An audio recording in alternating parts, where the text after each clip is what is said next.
Hai semuanya, kami dari kelompok 8 dan kami akan membahas tugas pengantar bisnis dari Mem Dr. Imelda Welin Jolena Ogi, SEMM.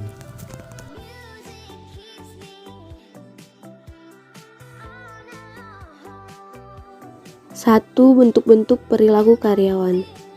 Perilaku karyawan adalah pola tindakan yang dilakukan oleh anggota suatu organisasi yang secara langsung ataupun tidak langsung memengaruhi efektivitas organisasi tersebut. Perilaku kinerja. Perilaku kinerja adalah serangkaian perilaku terkait pekerjaan yang diharapkan dapat ditunjukkan oleh karyawan dalam organisasi. Bagi beberapa pekerjaan, perilaku kinerja dapat didefinisikan secara sempit dan mudah diukur. Kewargaan organisasi. Kewargaan organisasi yaitu karyawan dapat melibatkan di dalam perilaku positif yang tidak secara langsung berkontribusi pada laba perusahaan. Kewargaan organisasi ini mengacu pada perilaku individu yang memberikan kontribusi positif secara keseluruhan bagi organisasi. Perilaku kontraproduktif yang dimaksud antara lain bergosip, memperpanjang waktu istirahat, hingga berselancar di dunia maya untuk mencari informasi yang tidak ada kaitannya dengan pekerjaan. Perlu dilakukan upaya yang efektif untuk mengatasi sekaligus meningkatkan produktivitas dalam pekerjaan. Berikut penyebab perilaku kontraproduktif menurut pandangan Kanten dan Ulker 2013. Mengemukakan ada dua faktor penyebab perilaku kontraproduktif, yaitu faktor individu dan faktor organisasi. Faktor individu yakni kesadaran, efektivitas negatif, keramahan, filsafat moral, umur, jenis kelamin, tingkat pendidikan, senioritas, status perkawinan, dan kecerdasan emosi. Kontraproduktif adalah perilaku yang memiliki efek merusak bagi organisasi beserta anggotanya. Termasuk contoh perilaku kontraproduktif adalah tindakan-tindakan agresif, pencurian atau tindakan pasif, seperti sengaja tidak mengikuti instruksi atau sengaja melakukan pekerjaan dengan cara yang salah. Perbedaan perilaku dalam lingkungan kerja membuat masalah tersendiri bagi perusahaan maupun pekerjanya, di mana persepsi yang ditanamkan dipaksakan untuk sama, menjadi satu visi, misi, dan tujuan bersama. Hal ini dapat berpengaruh terhadap perilaku para pekerja sebagai motor penggerak dan penentu produktivitas suatu perusahaan. Kepribadian yang baik akan memberikan persepsi positif terhadap apapun yang dilakukannya. Begitu pula sebaliknya, apabila kepribadian seseorang itu jelek, maka persepsi yang dihasilkan akan sesuai dengan apa yang dipikirkannya. Kepribadian sendiri dapat terjadi karena faktor keturunan, seperti etnis, gender, ras, dan orientasi seksual. Kemampuan sendiri dibagi atas dua kategori, yaitu kemampuan mental sebagai tingkat inteligensi seseorang dan inteligensi emosi yang merujuk pada sosial berupa penanganan hubungan dan interaksi dengan orang lain. Dari persepsi yang diterima melalui beberapa faktor yang mempengaruhi seperti yang telah dijabarkan sebelumnya, maka akan terbentuk sikap yang merupakan realisasi dari persepsi tersebut. Maka dari itu, setiap individu pekerja harus memenuhi 3 aspek. Yang pertama, locus of control, bahwa setiap individu harus menentukan keyakinannya terhadap perilaku mereka yang dapat mempengaruhi apa yang terjadi dalam diri dan meyakini bahwa merekalah penentu dari nasibnya sendiri yang bertanggung jawab atas apa yang akan terjadi pada dirinya. Yang kedua, self-efficacy, berhubungan dengan keyakinannya terhadap kompetensi dan kemampuan diri dalam kemampuan menyelesaikan tugas secara berhasil. Self-efficacy memiliki 3 dimensi, yaitu besarnya, kekuatan, dan generalitas. Yang terakhir, kreativitas. Kreativitas merupakan ciri dari kepribadian untuk tidak berpikir kaku dan menghasilkan ide baru yang berguna, di mana dengan berpikir kreatif akan menghasilkan inovasi yang merupakan sumber kehidupan bagi perusahaan. Sikap di tempat kerja. Memiliki sikap profesional merupakan sebuah keharusan bagi semua orang dalam menjalankan pekerjaannya, di mana setiap orang memiliki sikap profesional dapat memposisikan dirinya agar mampu memahami tugas dan tanggung jawabnya, hubungan dan relasi, serta fokus dan konsisten terhadap urusan pekerjaannya. Berikut ini beberapa sikap profesional yang dapat diterapkan seseorang dalam pekerjaannya. Yang pertama, tepat waktu.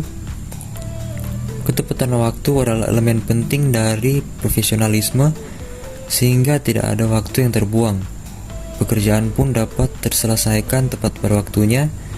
Ketika kita berhasil menerapkan prinsip tersebut, tidak ada lagi kata bermalas-malasan saat bekerja. Kedua, bertanggung jawab. Ketika kita bermalas-malasan, kesuksesan tidak datang dengan sendirinya. Ada banyak hal yang perlu dikorbankan untuk mencapai kata sukses. Untuk itu, belajarlah bertanggung jawab. Yang ketiga, menghormati rekan kerja. Seorang yang profesional menghargai semua orang yang ada di sekitarnya tanpa pandang bulu. Bersikaplah sopan dan ramah di hadapan semua orang, dan jangan menyepelekan orang lain. Yang keempat, optimis. Alangkah baiknya untuk membangun sikap optimis dalam diri. Percayalah akan kemampuan yang kita miliki, walaupun gagal. Jadikan kegagalan tersebut sebagai langkah untuk mengantar ke gerbang kesuksesan. Banyak sekali hal yang harus dipertimbangkan ketika memilih suatu pekerjaan. Biasanya orang akan mempertimbangkan nominal gaji, lingkungan pekerjaan, tujuan karir, dan fasilitas yang didapat. Dari berbagai hal yang dipertimbangkan untuk memilih jenis pekerjaan, ada salah satu hal yang sangat penting, yaitu kepribadian diri. Kepribadian diri mempengaruhi kecocokan kita dengan pekerjaan yang kita geluti. Berikut ini beberapa jenis kepribadian dan pekerjaan yang cocok dengan kepribadian tersebut. Yang pertama, kepribadian sosial. Orang yang mempunyai tipe sosial punya ciri-ciri pandai bergaul dan berbicara, responsif, bertanggung jawab, berjiwa sosial, dan lebih berorientasi pada perasaan. Pekerjaan yang cocok untuk tipe kepribadian sosial biasanya adalah psikolog, aktivis, public relations, customer service, dokter, apoteker, dan lain-lain. Berikutnya juga ada kepribadian artistik. Orang yang mempunyai kepribadian artistik memiliki daya imajinasi dan intuisi yang tinggi, tetapi menghindari aktivitas yang rutin dan berulang. Pekerjaan yang tepat untuk orang yang berkepribadian artistik biasanya adalah desainer, desain grafis, editor, produser, dan lain-lain. Berikutnya juga ada kepribadian enterprising. Biasanya tipe orang yang artistik identik dengan kreativitasnya. Selain kreativitas tipe orang berkepribadian artistik, biasanya juga pandai dalam memecahkan masalah. Tetapi mereka kurang suka dengan banyaknya aturan.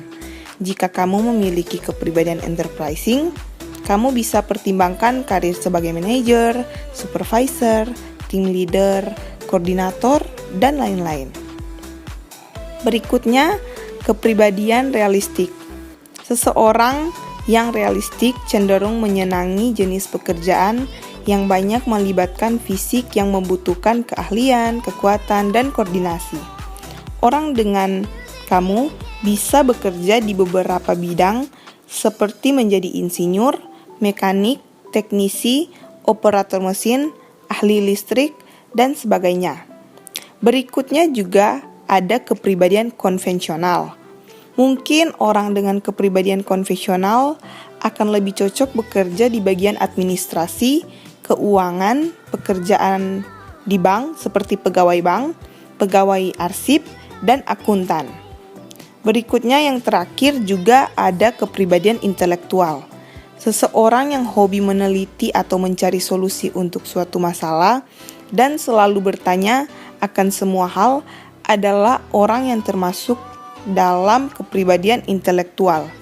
Pekerjaan yang sesuai dengan kepribadian intelektual adalah menjadi seorang peneliti, periset, software developer, ahli matematika, ahli kimia, ahli fisika, dosen, psikiater, detektif, psikolog, dan sebagainya. Motivasi sendiri menurut Stephen Robbins didefinisikan sebagai kesetiaan untuk mengeluarkan tingkat upaya yang tinggi untuk tujuan-tujuan organisasi yang dikondisikan oleh kemampuan upaya itu untuk memenuhi suatu kebutuhan individual. Motivasi juga didefinisikan sebagai dorongan dari dalam diri individu berdasarkan mana dari berperilaku dengan cara tertentu untuk memenuhi keinginan dan kebutuhannya. Adapun pemotivasian dapat diartikan sebagai pemberian motif-motif sebagai pendorong agar orang bertindak, berusaha untuk mencapai tujuan organisasional. Menurut R.A. Supriyono, motivasi adalah kemampuan untuk berbuat sesuatu, sedangkan motif adalah kebutuhan, keinginan, dorongan untuk berbuat sesuatu. Motivasi seseorang dipengaruhi oleh stimuli kekuatan intrik yang pada individu yang bersangkutan. Stimuli eksternal dapat pula mempengaruhi motivasi, tetapi motivasi itu sendiri mencerminkan reaksi individu terhadap stimuli tersebut. Motivasi dalam Winardi merupakan hasil sejumlah proses yang bersifat internal atau eksternal bagi seseorang individu yang menyebabkan timbulnya sikap antusiasme dan persistensi dalam melaksanakan kegiatan-kegiatan tertentu. Pengayaan pekerjaan dan desain ulang. Job enrichment atau pengayaan pekerjaan adalah penambahan pekerjaan kepada karyawan melalui peningkatan kewenangan dan tanggung jawab sehingga memungkinkan pekerjaan dilakukan lebih lengkap, memiliki kebebasan dalam merencanakan, mengatur dan mengevaluasi pekerjaan dengan tujuan memuaskan pekerja dan pertumbuhan, pengakuan dan tanggung jawab. Job enrichment adalah perluasan perancangan kerja, tugas untuk memberi arti lebih dan memberikan kepuasan kerja dengan cara melibatkan karyawan dengan pekerjaan perencanaan. Penyelenggaraan organisasi dan pengawasan pekerjaan. Job enrichment merupakan desain pekerjaan yang melibatkan sejumlah variasi isi pekerjaan, tingkat pengetahuan dan keahlian yang lebih tinggi, tanggung jawab dan anatomi yang lebih besar dan merancangkan, mengarahkan, dan mengontrol pekerjaan.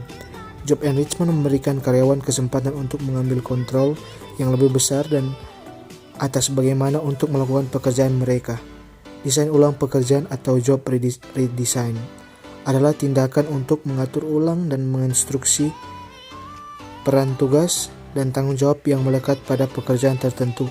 Itu bisa melibatkan rotasi pekerjaan, pengayaan pekerjaan, dan perluasan pekerjaan atau job enlargement.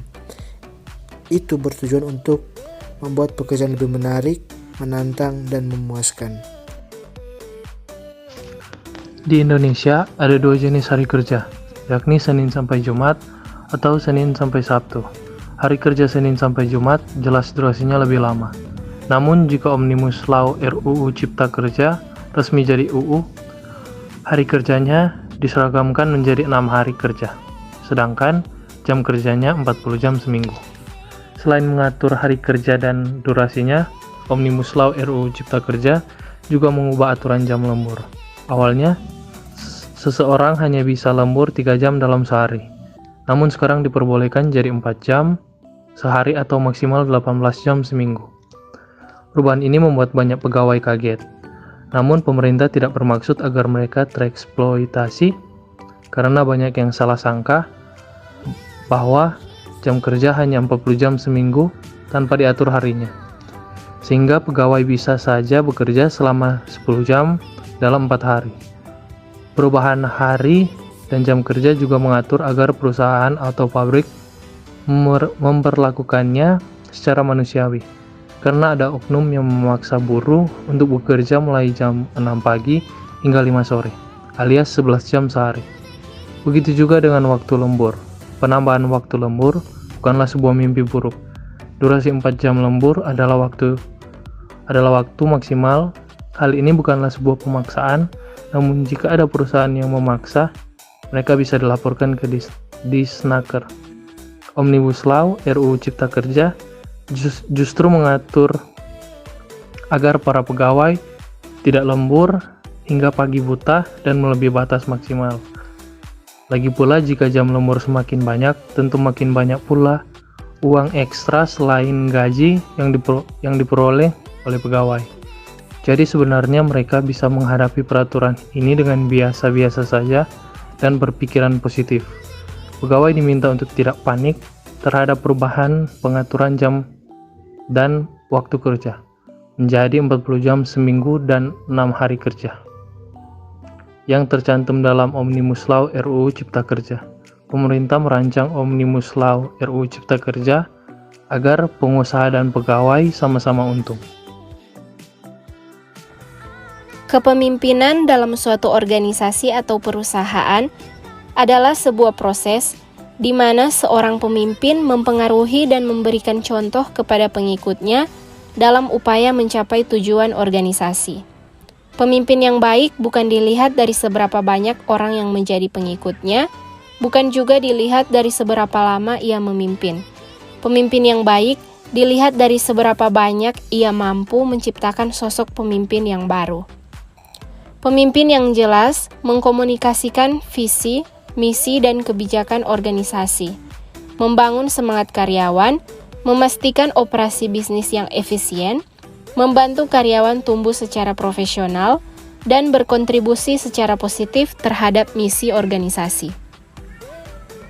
Pengambilan keputusan merupakan proses rangkaian kegiatan menganalisis berbagai fakta, informasi, data, dan teori, atau pendapat yang akhirnya sampai pada satu kesimpulan yang dinilai paling baik dan tepat. Pada garis besarnya, pengambilan keputusan dalam suatu organisasi atau perusahaan terdiri atas 6 langkah.